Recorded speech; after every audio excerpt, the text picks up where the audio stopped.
Mistério na congregação. A paz do Senhor, irmãos, amém? Misericórdia. Irmãos, vocês estão aqui? A paz do Senhor, amém? Quem está cansado, levanta a mão. Que o Senhor renove as nossas forças. Eu estou muito cansada, mas o Senhor é bom, digno de ser louvado e adorado, mesmo quando nós estamos cansados. Eu sei que vai chegando o final de semana, semana corrida. Sumiu o negócio aqui.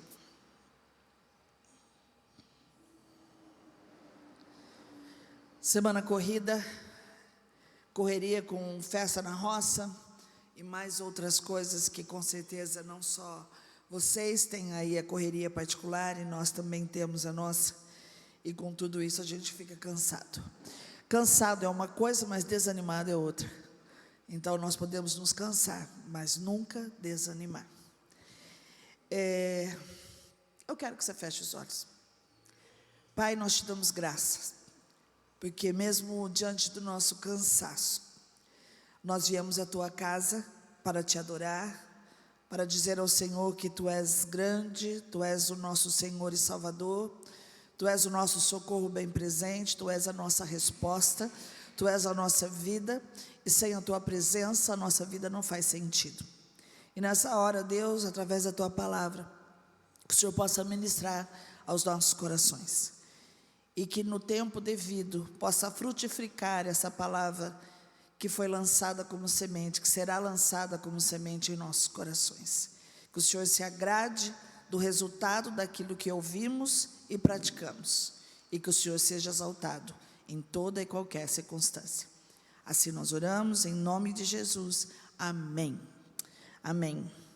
Eu sei que tem bastante gente que está ainda com virose, e essa mudança mesmo, principalmente para primavera, é uma época que mais nós temos viroses.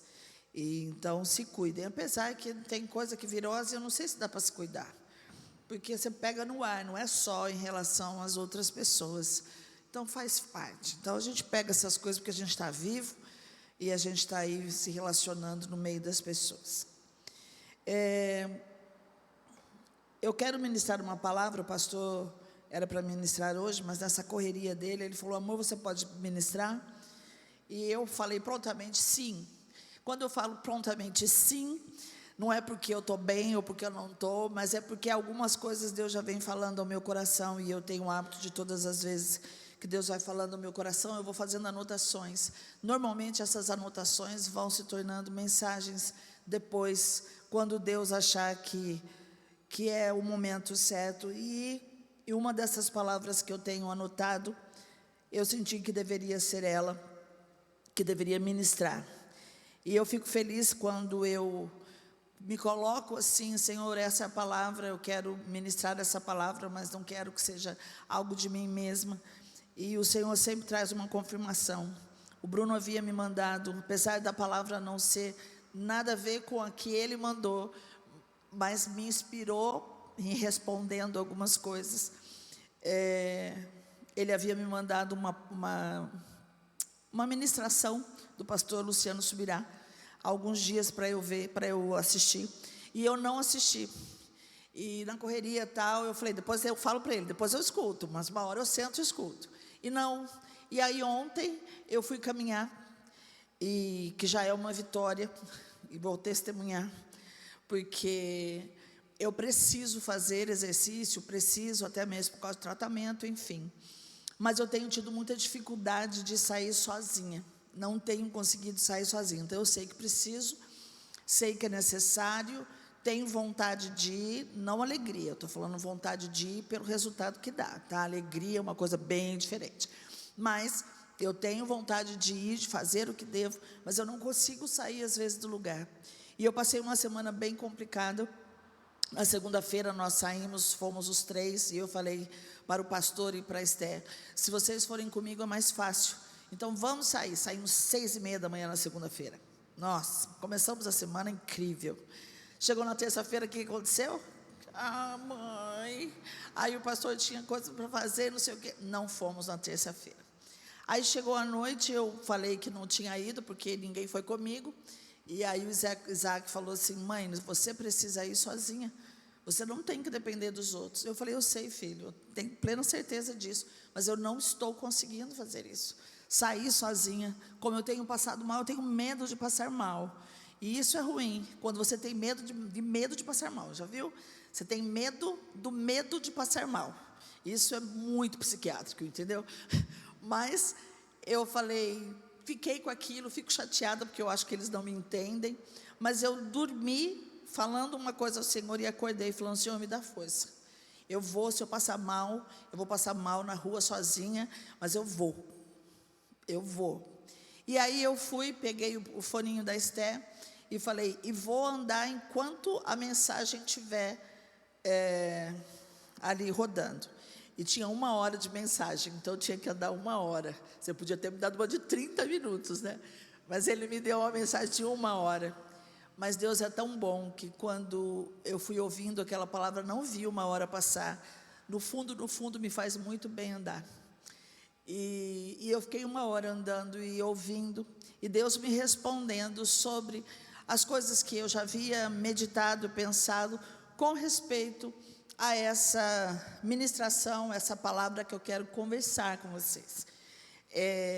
Eu sei, antigamente eu tinha uma dificuldade das pessoas olharem para mim e dizer que, nossa, a pastora subiu no altar, pronto, vai ter exortação, pronto, vai ser. No começo era muito difícil para eu ouvir isso, porque dava a impressão que eu o tempo todo ia cacetar o povo. E na verdade não. Primeiro eu tive que entender que Deus me deu o espírito de exortação, e exortação é amor. Até eu entender o que é exortar, eu achei que era dar bronca, mas não. O Senhor exorta as nossas vidas porque Ele nos ama. E toda exortação é para que nós tenhamos uma melhora, uma transformação, uma mudança, um posicionamento. Então, até eu entender isso daí, eu me defendia e às vezes não queria pregar, porque eu podia falar de amor, qualquer coisa, e as pessoas achavam que eu estava dando bronca. E eu falava: meu Deus, por que é assim? Mas na verdade, eu entendi, e também um perfil que é meu. Eu gosto de ler a palavra, e eu gosto de ouvir a palavra, fazendo perguntas, perguntando, porque a palavra, ela precisa entrar em confronto conosco, ela precisa nos fazer pensar e meditar.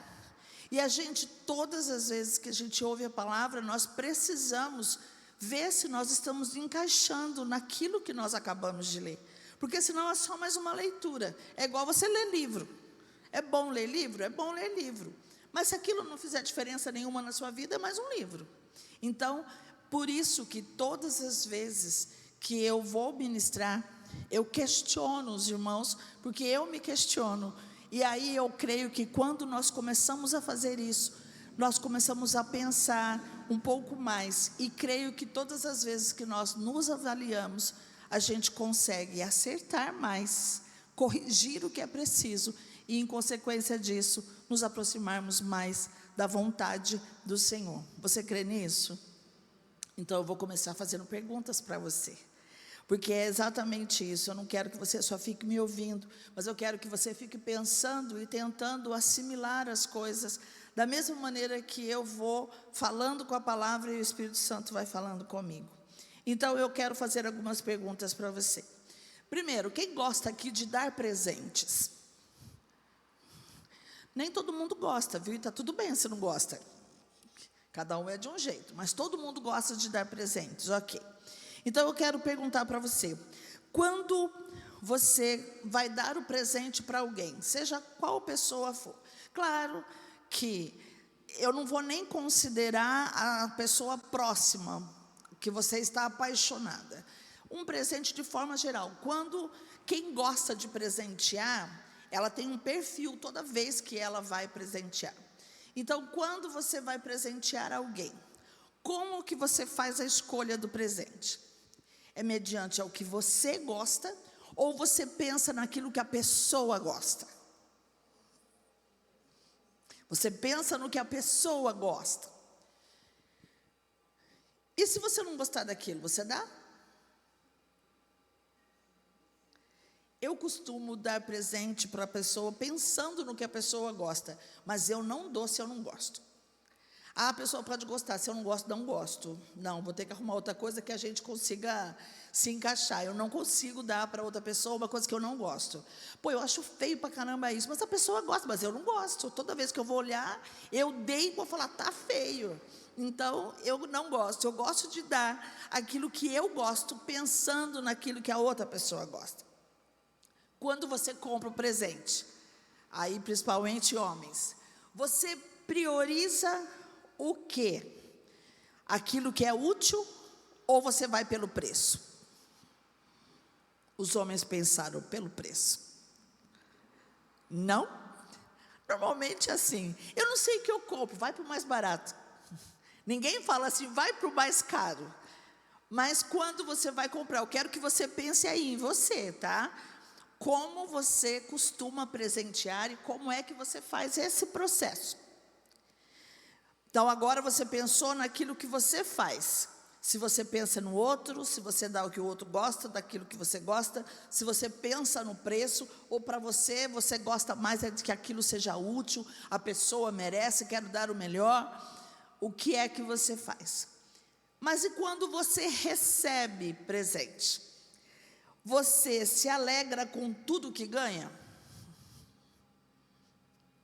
Se alegra com todos os presentes? Quando alguém vem e fala assim, lembrei de você, e te dá um presente, você se alegra com tudo que ganha? Ou você avalia, depende de quem é que dá o presente? É interessante que nós temos uma criança aqui, que vocês sabem quem é a Alice. Gente, tem uma criança que é delicioso dar presente à Alice. Ela faz uma papagaiada que vocês não têm noção. Ela fica... Pode ser uma bala. Tudo, nós já demos todos os tipos de presente para ela. Do mais insignificante ao mais caro que poderia parecer. A reação dela é a mesma. Ela conta para todo mundo. É uma delícia dar presente para Alice, porque ela valoriza aquilo que você dá. Vamos para uma outra pergunta, tudo em relação ao presente. Um milionário. Você conhece uma pessoa que tem bastante grana. E aí, nós estamos todos numa festa. E nós, lógico, a gente gosta de ver o que o outro dá, né? E aí chega o bam, bam, bam.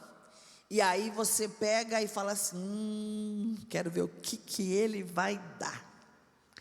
Aí o milionário vem no aniversário da Maiara e dá uma camisetinha básica de promoção da Riachuelo, Renner, C&A, qualquer coisa assim. O que nós fazemos? Mão de vaca, avarento. É isso mesmo? Me dá uma camisetinha de promoção, nem meu número é? Não vai dar para trocar? E quando esse milionário chega, e ele, por ser milionário, ele tem condição, ele vem e dá para a Maiara um carro zero. O que você pensa? Esse é o cara. Ou então, está querendo se aparecer, né? Precisa dar um carro? Nem é parente dela. Mas ele é milionário. Um carro talvez não faria diferença nenhuma. E outra coisa, quais foram as intenções para esse presente chegar às mãos da Maiara? Quando a gente pensa assim, nós vemos, há uma palavra que se diz que normalmente aquilo que nós oferecemos ao outro revela o nosso coração. E o nosso coração revela quem somos. Aquilo que nós fazemos, aquilo que nós oferecemos, normalmente revela o nosso coração. E o nosso coração revela as nossas intenções. Eu queria que você abrisse a sua Bíblia em Gênesis capítulo 4. Gênesis capítulo 4.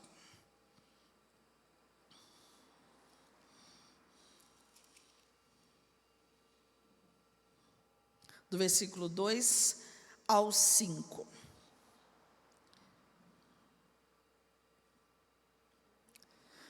Voltou a dar à luz, dessa vez a Abel, irmão dele. Abel tornou-se pastor de ovelhas e Caim agricultor. Passado algum tempo, Caim trouxe do fruto da terra uma oferta ao Senhor. Abel, por sua vez, trouxe as partes gordas das primeiras crias do seu gado. O Senhor aceitou com agrado Abel e sua oferta, mas não aceitou Caim e sua oferta. Por isso Caim se enfureceu e o seu rosto se transtornou. O Senhor disse a Caim: por que você está furioso? Por que se transtornou o seu rosto? Se você fizer o bem, não será aceito, mas se não o fizer, saiba que o pecado o ameaça a porta. Ele deseja conquistá-lo, mas você deve dominá-lo. Essa é uma história bastante conhecida de Abel e Caim. E o resumo da história, quando nós lemos essa palavra, é de que Caim, Deus aceitou a oferta de Abel e Deus rejeitou a oferta de Caim. Por conta disso, Caim se aborreceu, Caim se enfureceu e foi lá e matou o seu irmão. Não é esse o resumo que a gente conta dessa história? Normalmente a gente é tendencioso, a gente lê a palavra, como a gente já conhece, a gente vai lendo e a gente vai sendo tendencioso já, eu já sei essa história. Aí você vai lendo assim, já quase que concluindo, quase que falando sozinho o versículo, porque você já sabe qual é a história e qual é o final dela. Só que existe um detalhe aqui nessa palavra, que às vezes nós não percebemos. Quando, não sei quantos assistiram Gênesis ou qualquer outro filme ou desenho, quando mostra Caim trazendo e Abel trazendo a sua oferta, e aí principalmente quando teve Gênesis, que daí vai lá Abel e coloca, e aí o fogo do Senhor veio e aceitou, e do outro não aceitou, e aí a gente fica assim, puxa vida, né? Pô, os dois foram levar a oferta, e aí o Senhor não aceitou. Mas existe um detalhe aqui nessa palavra, que diz assim, no versículo 4, na parte final do 4. O Senhor aceitou com agrado Abel e sua oferta. Nesse outro texto que eu tenho aqui, fala assim,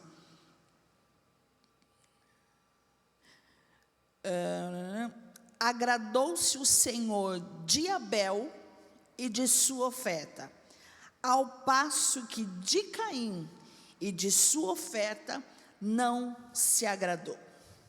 Quando nós lemos que Deus primeiro se agradou de Abel e depois da oferta, se nós pararmos para pensar, nós vamos ver a diferença. Da rejeição não foi sobre a oferta, mas foi sobre quem ofereceu a oferta. Antes de Deus se agradar da oferta de Abel, ele se agradou de Abel. Então, está aqui, e eu fui procurar, em todas as traduções, todas falam, e Deus se agradou de Abel e de sua oferta, e Deus desagradou ou rejeitou a Caim e a sua oferta. Quando nós pensamos sobre isso, que na verdade não está se falando sobre a oferta, mas está falando sobre quem oferece, nós podemos fazer a ligação das perguntas que eu fiz para você no começo do culto, da ministração. Na verdade, tem muitas coisas que nós fazemos, mas nós achamos que estamos fazendo por um protocolo, por uma obrigação ou por uma circunstância. Mas, na verdade, aquilo que nós estamos fazendo está revelando quem de fato nós somos. E aí, por conta disso, talvez até muitas coisas nós fazemos e podemos enganar as pessoas, mostrando uma bondade, mostrando uma generosidade, mas existe alguém que nós não podemos enganar, que é o nosso Deus, que conhece, que esquadrinha os nossos pensamentos e as nossas intenções, e Ele sabe, e é por isso que Ele rejeita. Quando nós falamos sobre isso, nós entendemos que ofertar ou oferecer algo ao Senhor não é sobre o que você vai dar. Deus não precisa de nada. Nada. Ele nem precisa da gente. Você acha que Deus precisa da sua oferta financeira? Você acha que Ele precisa de algum sacrifício seu? Você acha que Deus precisa para fazer alguma coisa de mim e de você? Não. É pela sua generosidade, pela sua graça, pela sua misericórdia. Ele quer que nós façamos parte disso. E é por isso que Ele quer não aquilo que você dá, mas que você entenda o porquê você dá, como você dá, para que você conheça a você mesmo. Porque mesmo que nós não dessemos nada, e que Deus não nos contasse com nada a nosso respeito, não precisaria, porque Ele já conhece a mim e a você. A própria palavra diz que Ele nos conhece desde o ventre da nossa mãe. Ele conhece cada pedaço do nosso corpo. Ele já sabia quais seriam os dias próximos. Ele já sabe qual é a nossa história. Então, para que Ele precisaria, se Ele já nos conhece? Na verdade, tudo que nós fazemos, tudo aquilo que Ele nos permite participar, é para nós mesmos, para que nós possamos avaliar e para que nós possamos aprender aonde está o nosso coração. É interessante que quem somos revela o que fazemos. Então, se nós somos honestos, a gente age com honestidade. Se nós somos fiéis, nós agimos com fidelidade. Se nós somos generosos, com generosidade. Obedientes, com obediência. Amorosos, a gente faz com muito amor. Quando nós somos alegres, nós agimos com alegria. Porém, nem sempre aquilo que nós fazemos revela totalmente quem somos. Mas por mais que nós queiramos provar aos outros ou provar a nós mesmos, quem esquadrinha as nossas intenções é o nosso Deus. Talvez Adão e Eva, se tivesse de fora só olhando, poderia ter falado: poxa, Deus foi muito duro com Caim, né? Ele também trouxe uma oferta. Ele trouxe. Mas, na verdade, o que Deus estava avaliando era o coração de cada um. E é um pouco sobre isso que eu queria que nós pudéssemos estar pensando nessa noite. E eu não vou falar de dinheiro, pode ficar tranquilo, que as pessoas não gostam, apesar que isso tem muita relação a isso. E eu acho que quem não gosta de falar de dinheiro, não gosta de falar de prosperidade, né, Rose? Porque como que a gente vai ensinar a pessoa a ser próspera se ela não souber semear? E se você quer colher financeiramente, você tem que investir financeiramente. Então, mas eu sei que é um assunto que às vezes incomoda as pessoas. Então a gente pode avaliar algumas condutas, e eu estou numa fase, e é uma das coisas que me respondeu muito a mensagem do pastor Luciano. Eu não sei se estou ficando velha. Estou ficando velha, Rose? Hã? Também, né? Mas eu estou numa fase, eu lembro muito que a minha mãe falava assim, chegou uma fase da vida dela que ela começava a falar assim: o que me importa é deixar a minha casa em ordem. Eu não quero brigar, eu não quero me aborrecer, eu quero deixar a minha casa em ordem, porque eu não sei quando o Senhor vai me chamar. E eu estou numa fase há bastante tempo, e eu ontem entendi um pouco sobre quando o pastor Luciano falava, que às vezes quando nós somos mais jovens, a gente pensa em tantas coisas, a gente sofre por tantas coisas que a gente quer.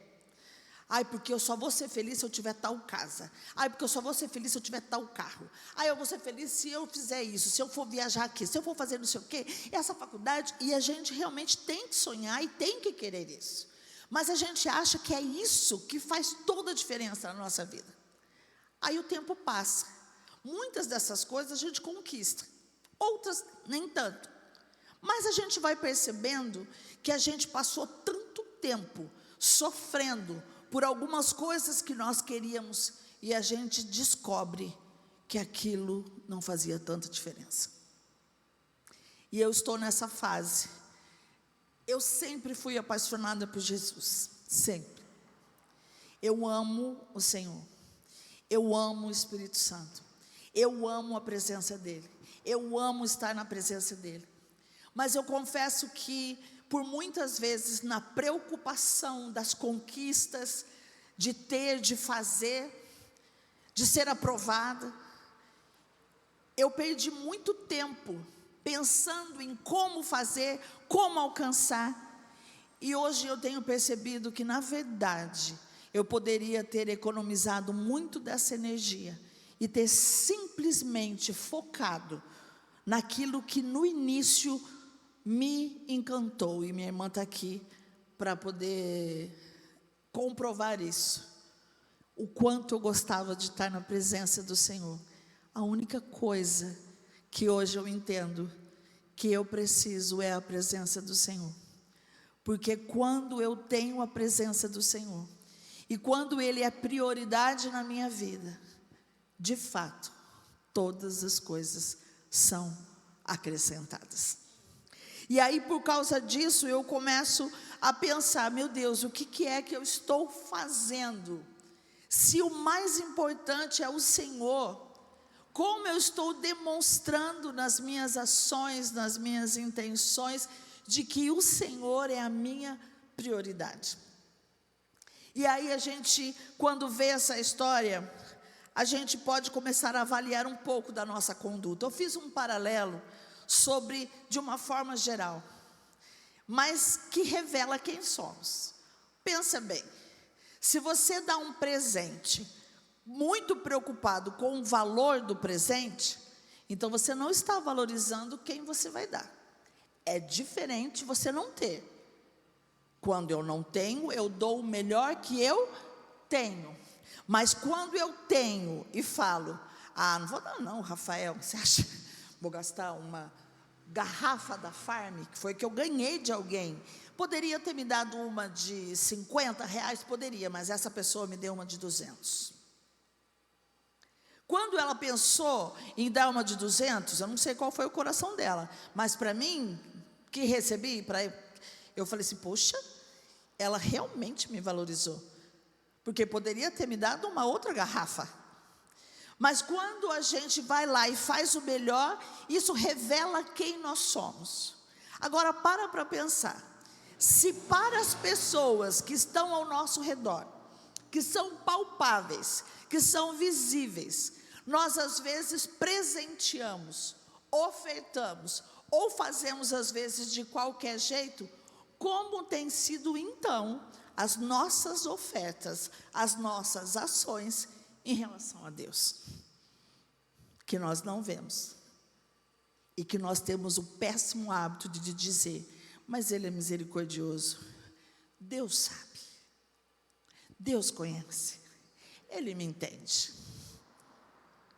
Quando nós vemos aqui sobre Caim e Abel, nós podemos lembrar também outras situações na Bíblia, como a clássica história da viúva, que Jesus estava ali na frente observando, e aí os fariseus, Jesus conhecia a intenção do coração deles, mas eu imagino que também eles eram bem soberbos, e deviam vir para o gasofilácio andando devagar, com o peito cheio, para entregar a sua oferta, e colocava devagar, para que todos vissem que eu sou ofertante, eu sou dizimista, e eu vim à frente para que todos vejam, e Jesus está aqui vendo.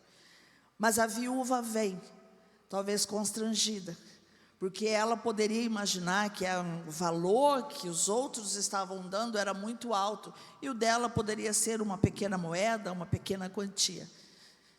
Mas quando Jesus viu aquilo ali, ele não estava preocupado com a quantia que ela deu.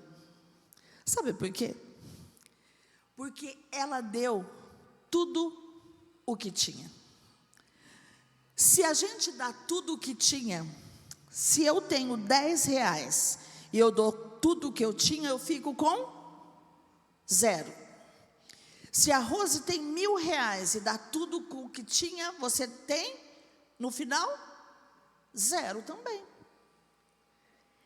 Então, na verdade, não é sobre o valor, mas sobre a disposição. Porque normalmente, eu acho interessante, porque a gente faz assim: ah, mas também ela deu tudo que tinha, só tinha 10 centavos, mas era tudo. Era tudo. O outro tinha 1.000. Ah, mas 1.000 reais é muita coisa. Vai me fazer falta.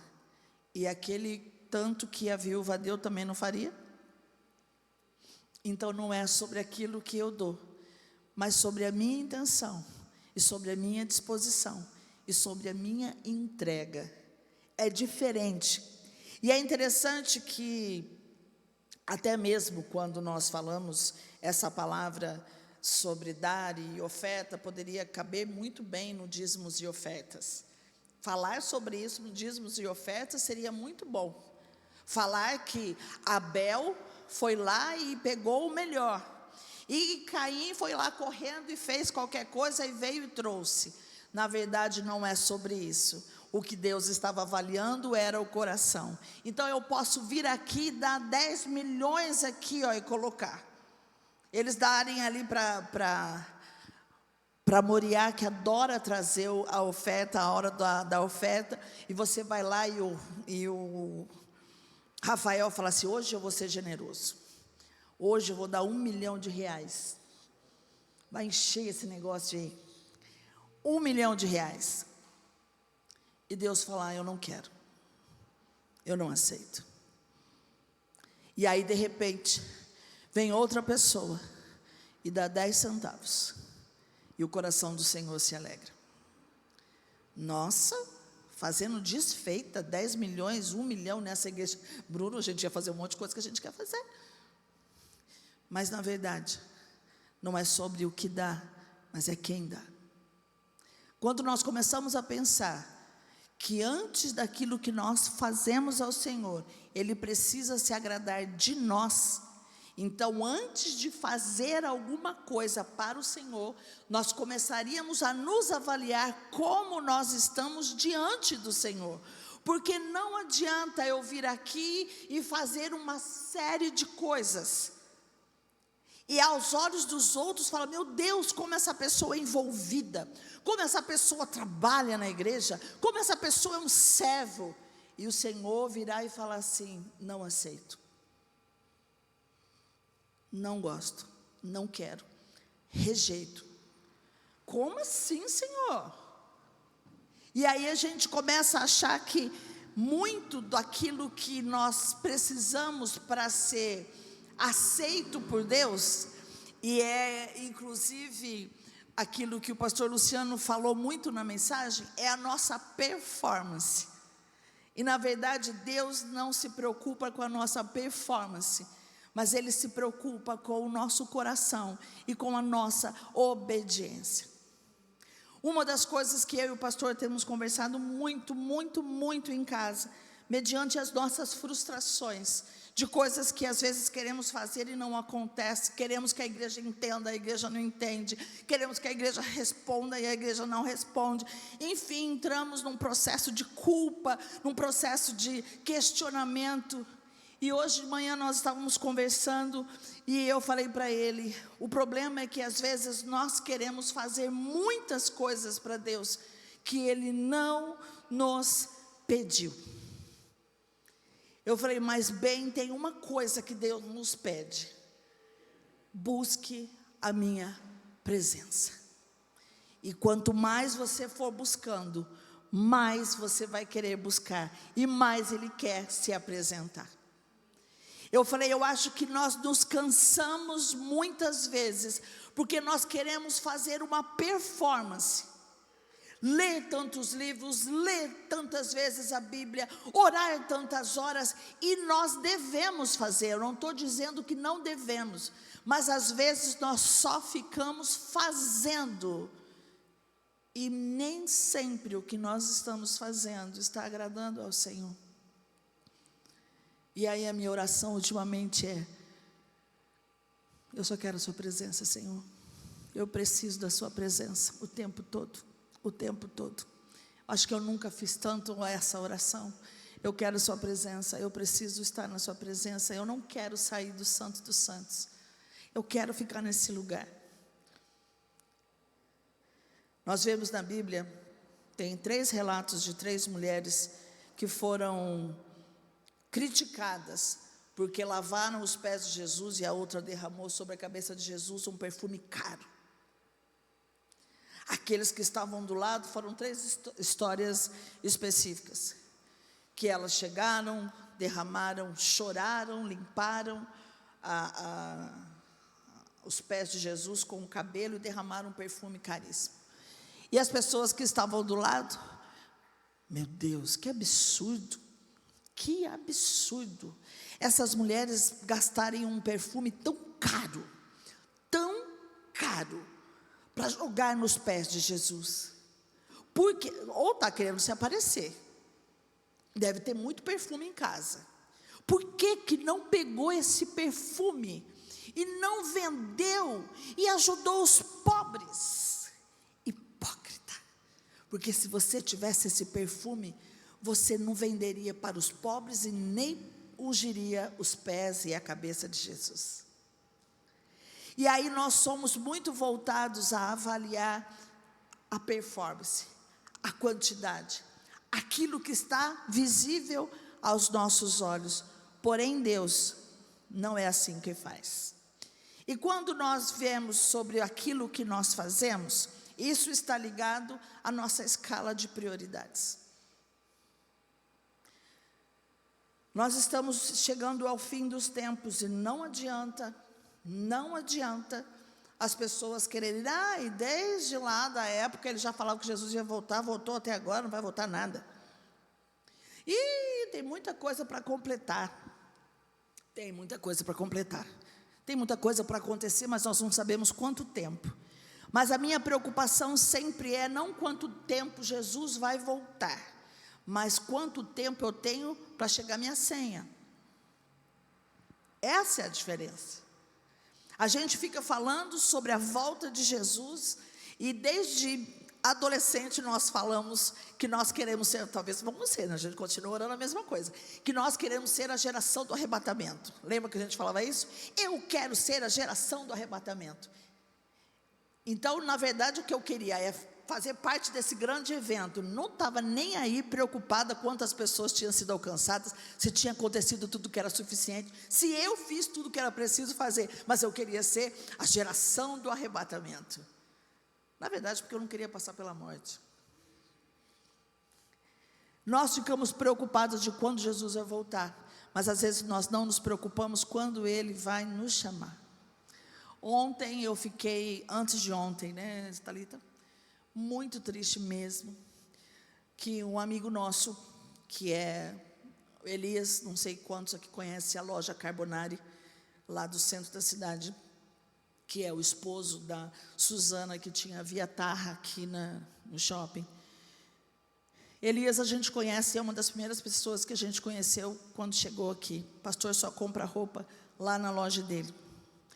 E ele sempre gostou muito do pastor e desde então sempre comprou, sabe assim, nunca foi em cheque, cartão, nada. Pastor, vem aí, paga. E sempre, são quase 20 anos comprando lá.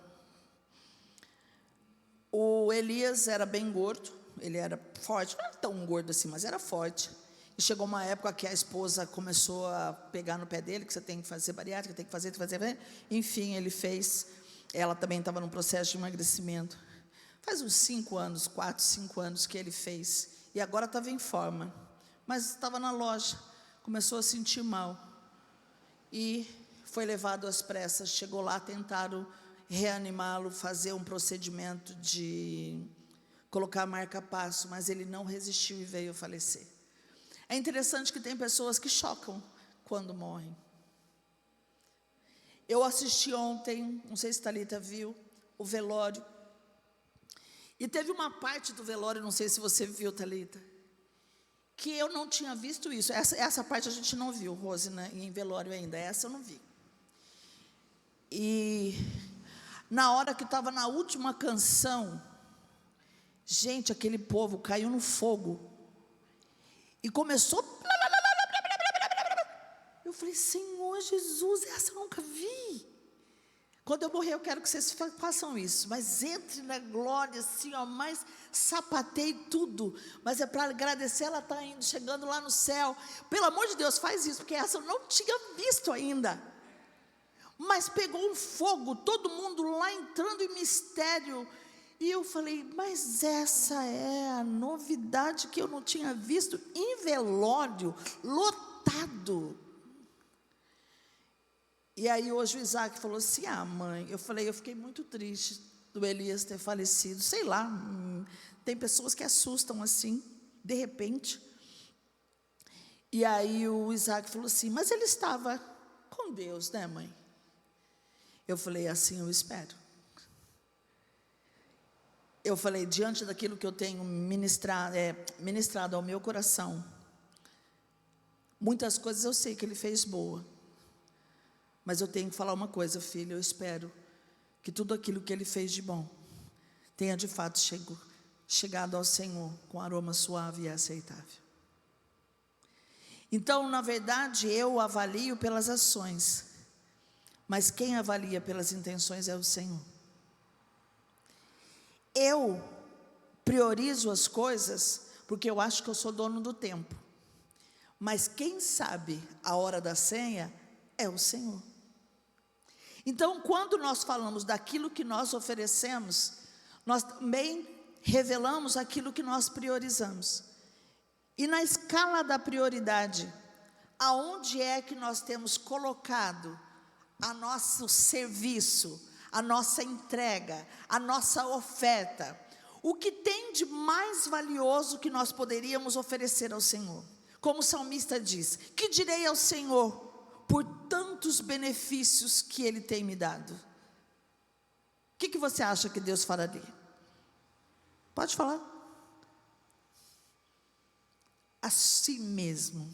Essa é a melhor oferta que nós podemos oferecer. Eu posso oferecer milhões ao Senhor, mas se eu falar, Senhor, eu não tenho milhões, ou eu tenho milhões, e o Senhor pode ficar também, mas o que eu tenho melhor para oferecer sou eu mesmo. É exatamente isso que Ele espera. E quando nós pensamos assim, nós vemos que por conta desse tempo agitado de cobranças, de correria, e que nós sim, se não prestarmos atenção, nos distraímos com as circunstâncias e nós entramos na estatística daqueles que o amor de muitos se esfriaria. Se nós não percebemos como nós nos distraímos com facilidade, nós caímos nessa estatística. A palavra de Deus, e foi um texto que o pastor Luciano tinha lido e que eu também tinha meditado, quando fala lá em Lucas, sabe aquela passagem do banquete? Que Jesus faz conta essa passagem. Certo homem estava preparando um grande banquete, convidou muitas pessoas, e na hora de começar, enviou seu servo para dizer aos que tinham sido convidados, venham, pois já está tudo pronto. Eles, porém, começaram um a apresentar as suas desculpas. O primeiro disse, acabei de comprar uma propriedade, preciso ir lá vê-la. O outro vem e diz, acabei de comprar 5 juntas de bois e vou experimentá-la.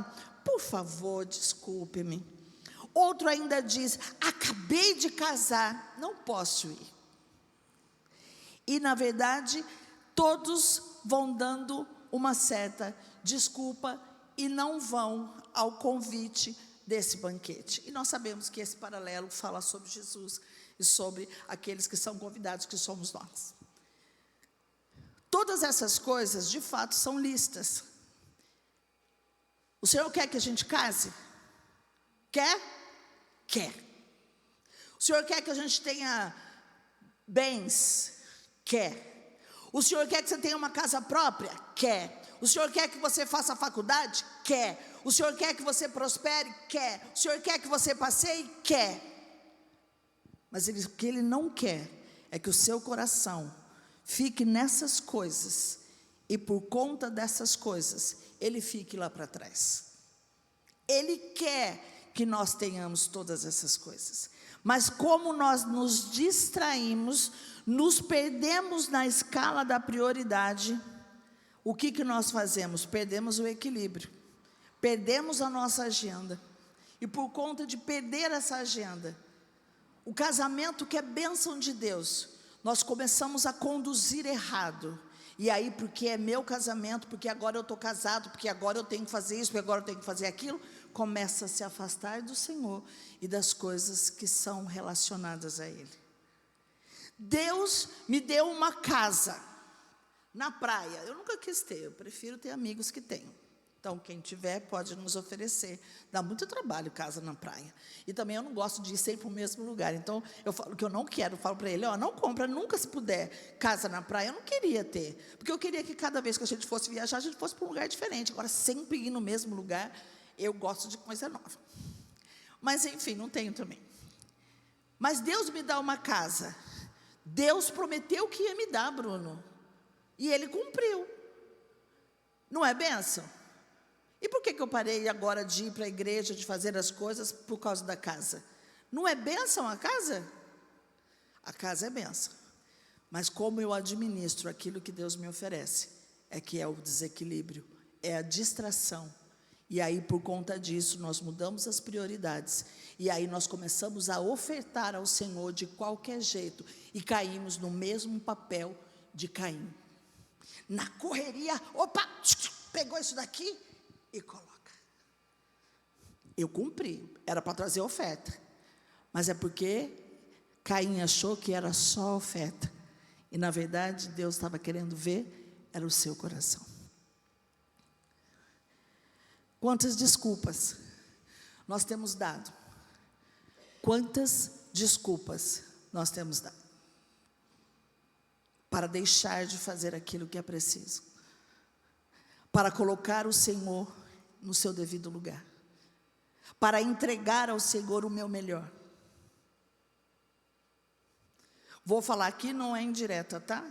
E se vocês quiserem que seja, tá tudo bem também, porque é porque serviu, tá bom? É porque quando a gente fala alguma coisa, aí fala, nossa, porque eles têm criança. Não tem nada que nos aborreça mais, eu e o pastor na igreja, nos 30 anos de ministério. São casais que têm filhos. Ou, principalmente, aqueles que tinham dificuldade de ter filhos. E Deus vem e dá a graça de dar filhos a esse casal.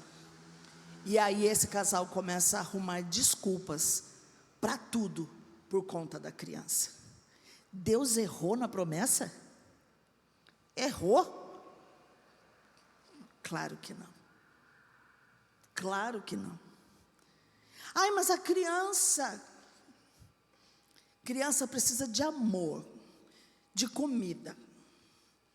Ela não precisa de berço, ela não precisa de um quarto decorado, ela não precisa nem de silêncio, porque a hora que é para dormir, ela dorme. É o sono do justo, não paga conta, já está garantida para o céu. Mas o que nós fazemos? Mas Senhor, desculpa, mas o meu filho, Senhor, desculpa, mas é aqui. Senhor, desculpa. Ah, mas eu também estou cansado, eu preciso passear, né? Poxa, o Senhor falou que eu devo descansar no 7º dia. Descanso faz parte, sim. Talvez uma vez no mês. E não você vir uma vez no mês e faltar 3 para poder descansar. Então, quando nós começamos a olhar, a gente percebe o quanto a gente se distrai. E o quanto nós estamos, às vezes, perdendo tempo em oferecer ao Senhor ofertas que Ele não está recebendo. E nós estamos achando que estamos fazendo protocolo. E sabe uma coisa que eu tenho mais temor diante de Deus? Com tudo que eu tento fazer de certo, e é o que nós conversávamos, eu e o pastor hoje, é eu ter feito tanta coisa por conta da performance. Senhor, em seu nome eu fiz isso, eu fiz isso, eu fiz isso e fiz isso. O Senhor me usou para profetizar. O Senhor usou a mula, usar eu, vai ser muita diferença. Por que aconteceu isso? Por que aconteceu aquilo? Porque quando eu pegava a palavra, fazia, acontecia, e as pessoas entendiam, não sou eu, é a palavra. Ela fez diferença. O nome de Jesus faz diferença. Não sou eu. E ele virar para mim e falar, não te conheço. Não te conheço. E eu tenho visto o quanto tem sido sutil, não é nem sutil, nem sei qual a palavra, como nós temos nos perdido tão facilmente, nas coisas que nós fazemos, nas escolhas, nas prioridades. A gente tem conversado bastante sobre isso, né, Bruno? E nós temos chegado à seguinte conclusão, de que de forma geral,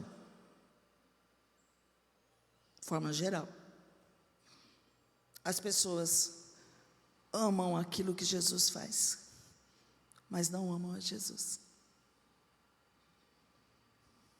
Amam aquilo que o Espírito Santo faz, mas não amam o Espírito Santo.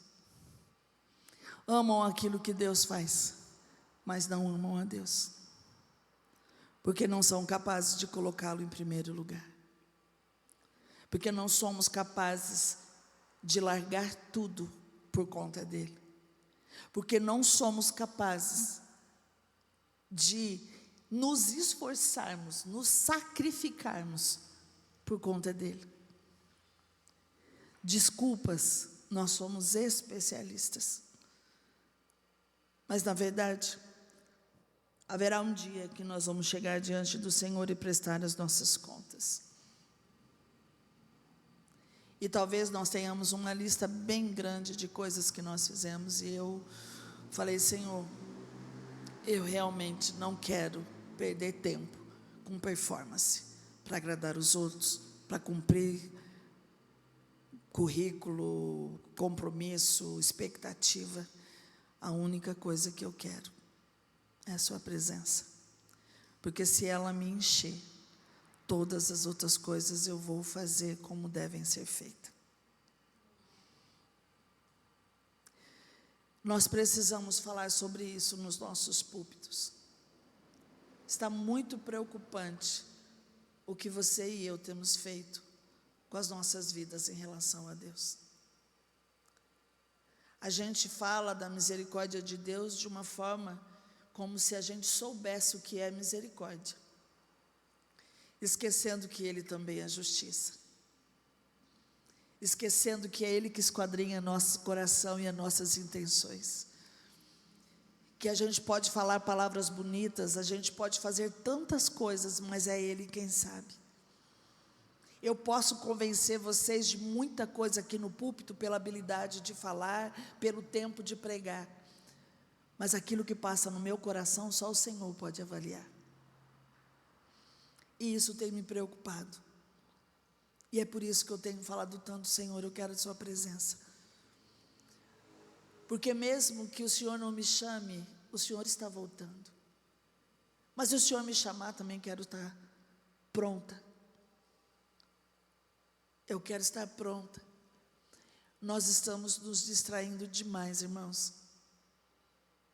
Essa igreja é para estar cheia de gente,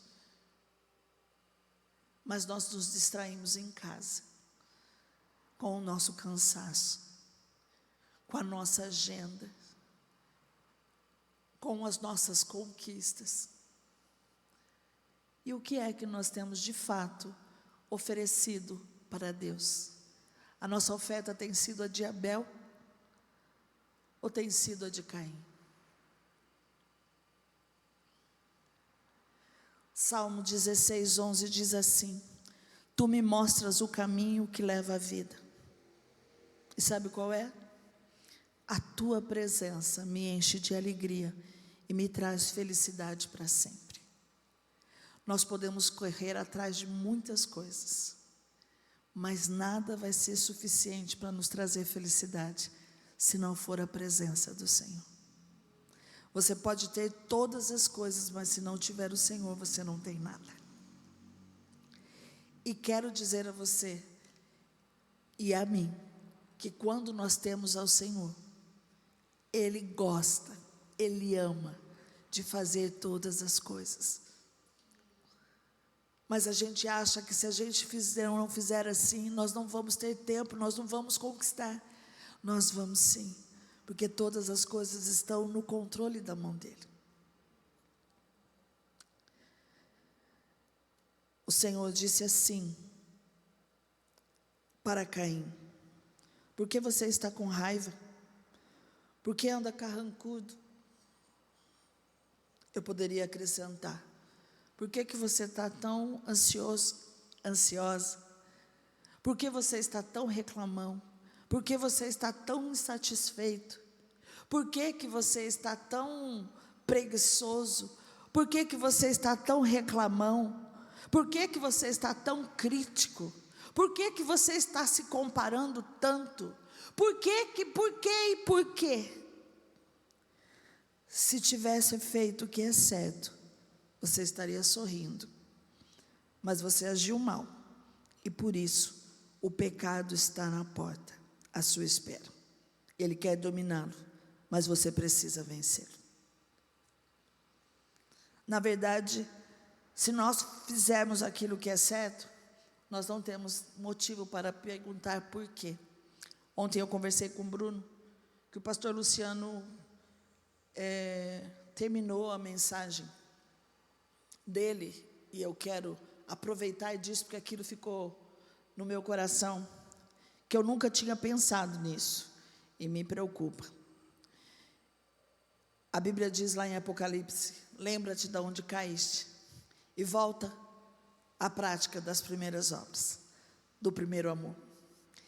E nós falamos muito lindamente: precisamos voltar ao primeiro amor. Nós não falamos isso? Precisamos voltar ao primeiro amor. E quando nós falamos precisamos voltar ao primeiro amor, nós estamos falando que nós precisamos voltar àquela empolgação de quando nós nos convertemos. Mas na verdade não é isso. Antes diz: lembra-te de onde caíste. Cair nos leva ao quê? Pecado.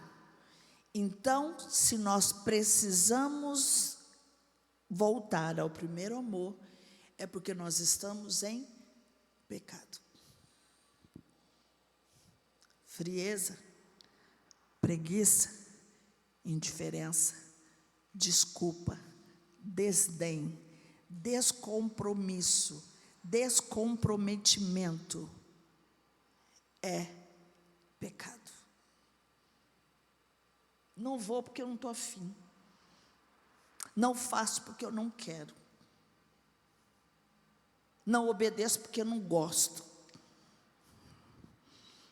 Se nós precisamos voltar ao primeiro amor, é porque nós caímos. E se nós caímos, nós estamos em pecado. Misericórdia. E eu fiquei pensando: Senhor, se eu não tiver como primeiro amor, se o meu coração não estiver no primeiro amor, eu estou em pecado. Eu caí. Eu caí. E você? Se você não tiver apaixonado pelo reino, se você não tiver apaixonado pela presença do Senhor, se você não tiver apaixonado por essa casa, por servir, por tocar, por varrer, por cantar, por dançar, para cuidar de criança, para ganhar pessoas, para que isso, se você não tiver isso queimando no seu coração, eu quero ser útil, vaso de honra, vaso de utilidade na casa do Senhor, é porque você precisa voltar ao primeiro amor. E se você precisa, e eu preciso voltar ao primeiro amor, significa que nós caímos. E se nós caímos, nós estamos em pecado. E isso doeu meu coração. Doeu meu coração, porque eu já usei muito essa expressão. Precisamos voltar ao primeiro amor, mas só para no nível aquecimento. Nunca relacionei ao pecado. Eu queria que você ficasse em pé.